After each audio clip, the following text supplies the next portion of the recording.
And tonight we continue our Conspiracy Month series with a close-up look at the phenomenon of the Bermuda Triangle. Now, for years, it has been widely known for supposedly paranormal disappearances of both boats and aircraft. So is the Bermuda Triangle really the graveyard of the Atlantic? Man's fascination with the sea dates back to the earliest moments of recorded history. Sea monsters, pirates, entire continents swallowed into the abyss. From giant squid to phantom ghost ships, tall tales of seafaring lore have fascinated young and old for centuries. But over the past few centuries, one corner of ocean has been the source of more mysteries and more controversy than any other. We know it as the Bermuda Triangle. In the last 50 years, about 200 aircraft, military and civilian, have vanished, and upwards over 1,000 vessels. Gian Quasar is the author of Into the Bermuda Triangle, pursuing the truth behind the world's greatest mystery. One reason why I think the Bermuda Triangle is always so controversial to some people is that the victims did exist. This is nothing subjective like Bigfoot or UFOs or someone claiming they have sighted something. These ships and planes were real, and they have vanished. But it was an event in 1945 that put the area on the map. On December 5, 1945, 5 U.S. Navy torpedo bombers took off from NAS Fort Lauderdale. They were on a routine training mission over the Atlantic Ocean in the Bahamas. They were expected to practice bombing over the Bahamas until 3 p.m., fly north for 73 miles, and then fly back to Fort Lauderdale. But instead, their last known position was somewhere inside the triangle. At 7:50 p.m., a rescue plane launched from Satellite Beach, Florida, but it also disappeared. Telegrams went out to the families of the aviators, informing them that their loved ones were, quote, missing in an airplane over the Atlantic Ocean. But the extensive search by planes and boats turned up nothing. They were never heard from again. Counting the 14 crewmen of Flight 19 and the rescue aircraft's complement, 27 men and 6 naval aircraft disappeared that night without any trace. Also known as the Devil's Triangle, there are no defined boundaries. Most consider the Bermuda Triangle to be the section of the Atlantic located between Miami, San Juan, Puerto Rico, and the island of Bermuda. It's a huge stretch of ocean, a major shipping channel, and hurricane country, all facts that skeptics cite as possible explanations for many of the disappearances.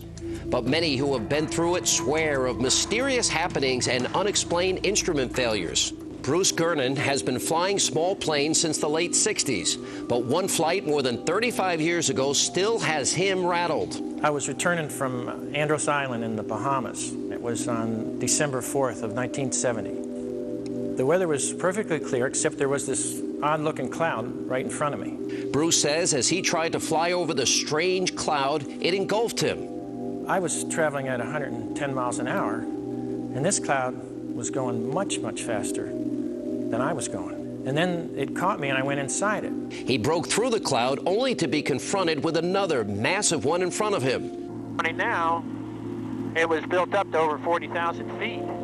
The other unusual thing about it I noticed was that it laid right on the surface of the ocean. It didn't have a base to it like a normal storm would, with either rain coming out of it or just open air. It was laying right on the surface of the ocean. It was like the two ends of the storm met. I realized I was trapped inside this one donut-shaped storm. I figured, well, that's the only way I'm going to get out of here, is to fly through this. And when I entered the tunnel, these lines instantly formed. They were slowly rotating counterclockwise, which is forward in time. And that's what I believe I was seeing, the time, the fabric of time itself. And Bruce says he emerged in a dense fog. Instantly, everything was gray. And I should be about 90 miles east of Miami, and I couldn't get the instruments to work right. All my electronic navigational instruments were going haywire. And his radio cleared up, his compass stopped spinning, and he he got communication with land and realized it was Miami. Miami was telling him that he was over them, and there was no way, he said, he could have been near Miami. He was only approaching Bimini, and so somehow he was pushed 90 miles and 30 minutes forward in time. Bruce has spent 30 years researching what he calls the electronic fog and has even authored the book, The Fog. It has an electromagnetic energy in it that is capable of changing time, because there have been other pilots that have been in this fog and have traveled through time.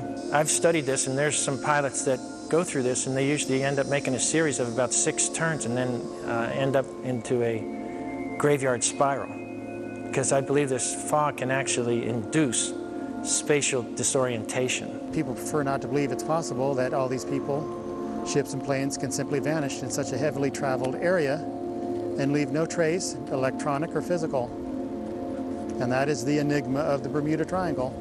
Whether you think the mystery that surrounds this bizarre phenomenon can be attributed to bad weather, human error, or unexplained forces, like so many legends before it, the Bermuda Triangle still remains a mystery. And coming up, our own Ainsley Earhart, she heads to one of Brooklyn's most dangerous neighborhoods to meet a group of people saving lives and their community, and then shocking stories of government eminent domain abuse. So what every homeowner needs to know, that's coming up straight ahead.